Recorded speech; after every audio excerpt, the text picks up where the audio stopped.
Hello, it's Lion here with HobbiesofaMan once again, and today we're going to be doing another manga review. Today we're going to be looking at Saint Seiya, volumes 11 and 12 of the Kanzenban edition from Mexico.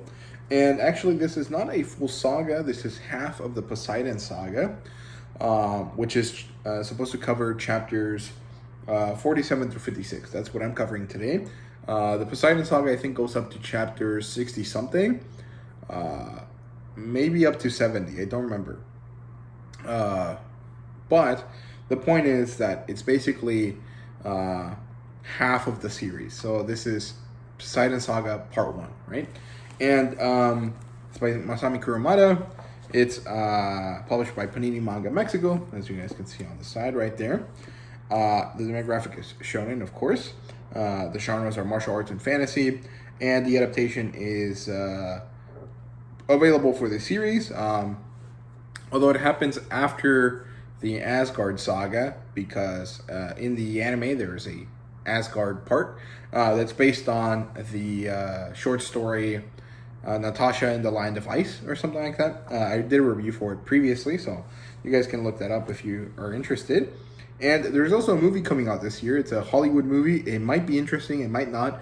I'm very excited about it because I think it looks really fun, and I also made a video about that one as well. So feel free to find that on my channel. And before I show you before I talk about the premise, let me show you the books just very quickly. So here they go. That's what they look like in the front. Very basic in the back.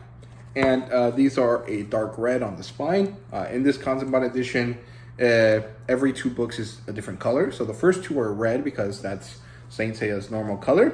Then you have green ones, then blue ones, then pink, then orange. And that's up to 10. Then we come back to red again. And then we have the same cycle, but in a darker color. And then the last 2 books, I think one of them is silver, one of them is gold. And so there you have, what was that, 22 volumes? So yeah. And again, these are Kanzenban editions, so they do have a little bit of cool stuff inside them. So first of all, the interior of the page is a specific color. One of them has a poster, and the other one has a normal color page. There you go, that's the poster, showing off all of the gold kind of secondary armor effects that their armors have in this part of the story. And let me see if I can find some color pages. I think there are some in this book. Okay, I did find some. So we have full color pages, like that. And then we have these like half color pages that are all just red and gray and silver, right? So that's pretty standard for Kanzenban style stuff. If you guys like the JoJoniums or the other ones, I can't remember what they're called, like for parts 4 and onwards, it's more or less the same idea. The second book has a color page, like I said, and another one, and then it has the same kind of type of color pages inside of it. It has these half tinted ones, and I think it has color pages, normal ones. No, I guess it does not, but yeah, that's it for that. So that's the first part of Poseidon. Now the Poseidon Saga is basically this. It's Athena fights Poseidon, and the reason for their fight is because the same way that Athena gets reincarnated every couple of years, every 200 years I think is actually the case, so do some other gods. In this case, Poseidon gets reincarnated. He gets reincarnated into a very important affluent member of Greek society called Julian, who Saori meets before he finds out the reality of his situation.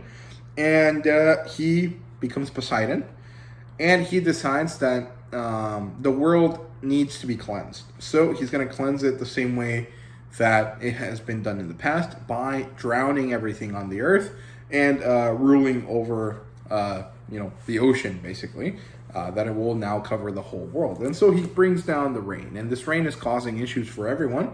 And so Saori knows that something's up, and so she has to deal with it because that is her mission on Earth, right? And so she goes, she gets caught, and again, the boys, Seiya, Shun, Shiryu, Hyoga, and sometimes Iki have to go save her and stop Poseidon. And that's all there is to it. It's kind of more or less the same plot line as before, but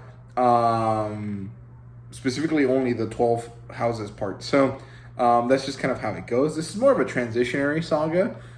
Like, the way I remember it is it's just kind of like before we get into the big part, which is Hades. And Hades, of course, being the god of the underworld, is going to be the representation of pure evil. And so Hades and Athena are diametrically opposed. And before we get there, we have to battle another god so that we can make sure that the boys are ready for it, right? So that's why Poseidon exists. And that's just how it kind of goes. So, yeah, the plot line here starts in Greece. Saori has been invited to a high society party, and she meets Julian, who is the guy that's running this party. And there's a bit of romance there. He's like, "Oh, Saori, you're beautiful. I did not know this. I've heard a lot about your family and what you've done, and I really want to marry you." And then he does this whole thing about how they're star-crossed lovers. They're people that will love each other in the next life and have loved each other in the previous life. And it's kind of interesting because in mythology, Athena is a virgin goddess. However, she has had a few run-ins with Poseidon here and there. The most probably well-known one is when he's with Medusa, and then Athena punishes her or / gives her powers to defend herself, depending on the version of the story that you read. And so it's kind of interesting that Masami Kurumada kind of took that and used it as a way to create this kind of interesting romantic kind of rejection there, and I thought that was cool. Eventually, Julian learns that he is the new incarnation of Poseidon, and we see the result of the 12 houses, the toll that it took on the body of the young men that defended it, right, or that defended Saori during the situation at the 12 houses. And so we see that they're basically comatose. They've been comatose for a few weeks or maybe a few months, and they're slowly healing, but it's going to take them a while. We also learn at some point that the armors were basically destroyed, but Mu and the people that fix armors were able to find the necessary amount of blood given to them by the gold saints in order to heal the armors and make them even better than before. And that's why you saw that one panel I showed you guys of the armors all golden. So yeah, Poseidon sends the rain. Aldebaran has to battle Sorrento of Siren to protect the boys in the hospital, because the gold saints realize, hey, Saori is going to stay with them. We need someone to go to protect her. And honestly, we need someone to be there in case something happens. And Saori goes elsewhere or is stolen away. I don't remember exactly what happens. I don't remember the order of stuff. But basically, Saori goes away. Aldebaran stays to protect the boys. And then Sorrento shows up. And we have a very cool, interesting battle there. Of course, Sorrento is the saint, or the siren warrior, I guess. I'm not sure what the proper terminology would be for Poseidon warriors, but yeah, so he has siren, so he has this ability to use music to attack people, of course. And Aldebaran manages to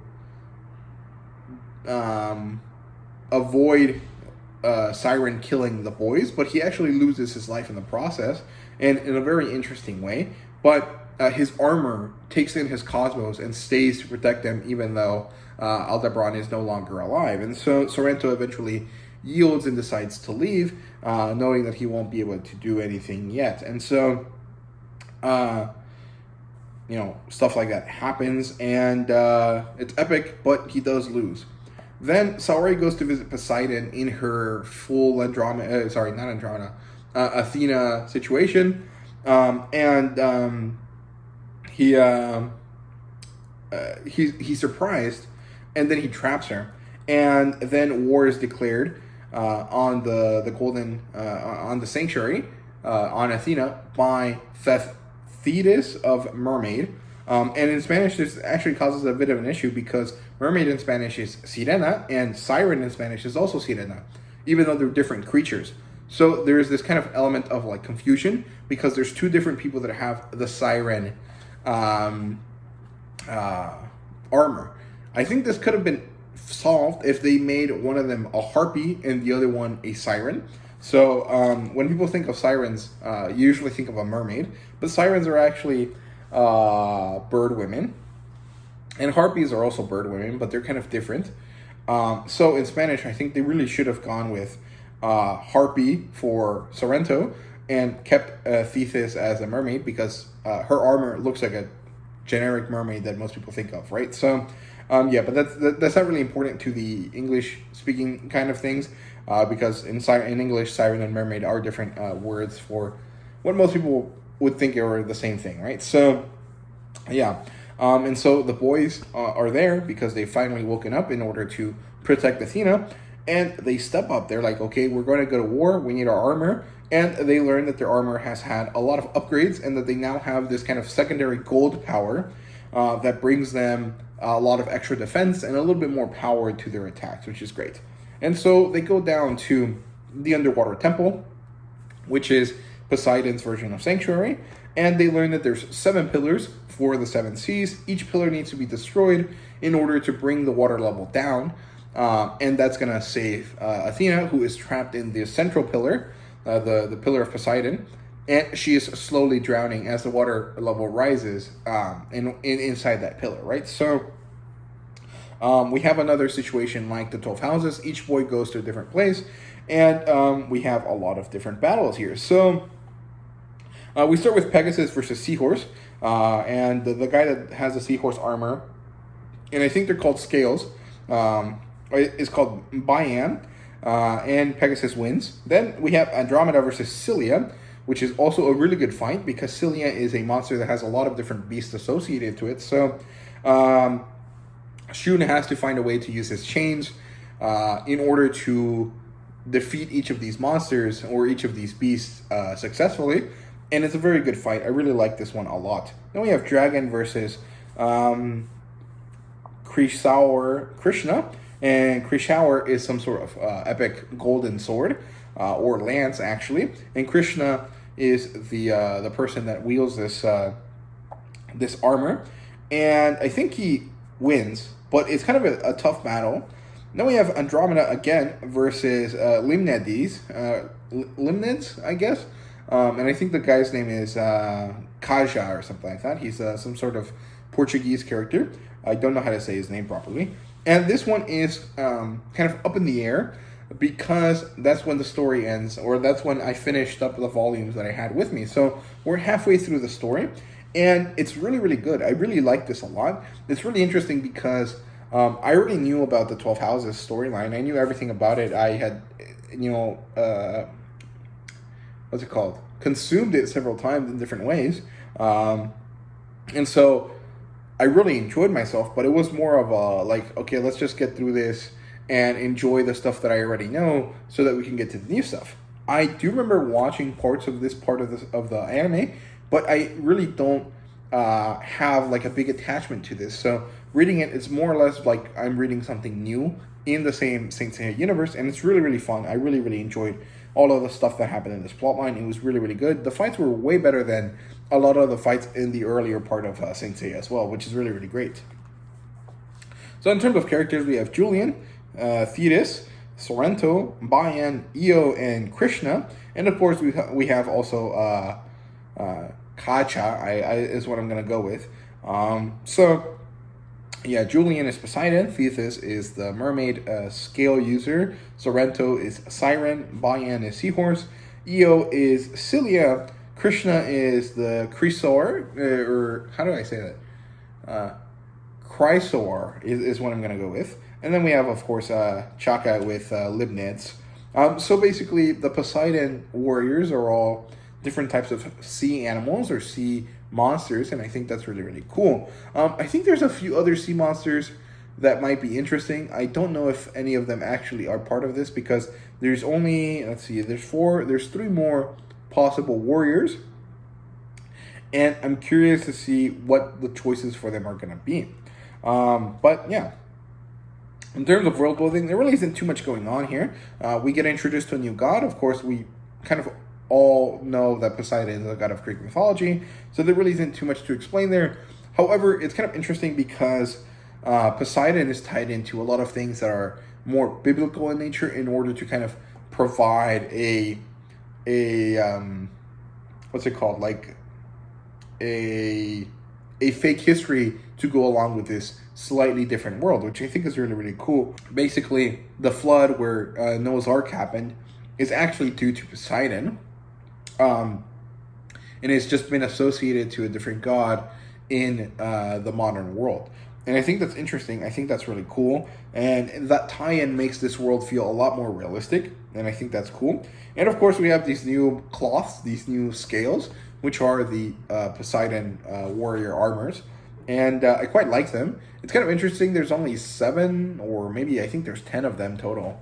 But it kind of makes sense. Poseidon is not really a super gigantic kind of, like in this setting, Poseidon doesn't really have too much to do because no one lives in the ocean, and so he doesn't really need that many warriors like Athena does, right? Athena has 88 warriors or something like that, and that's because these warriors are for the whole world, right? So she has a lot of them.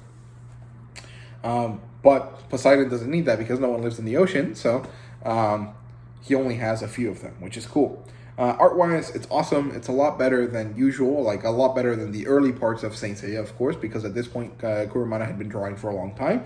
And once a mangaka kind of gets used to drawing their own characters, they draw them better and better, as you might notice if you read like the newest chapter of a Shonen Jump title versus the first chapter of anything ongoing. You notice, holy shit, this guy got way better, right? So it's just kind of how it goes. In terms of a rating, this is a 4 out of 5 for now. I'm really, really enjoying it. I liked it a lot. And I can't wait to read the rest of it. So yeah, that's it for Saint Seiya Poseidon Saga Part 1, chapters 47 through 56. So yeah, thank you guys so much for watching, and see you guys later.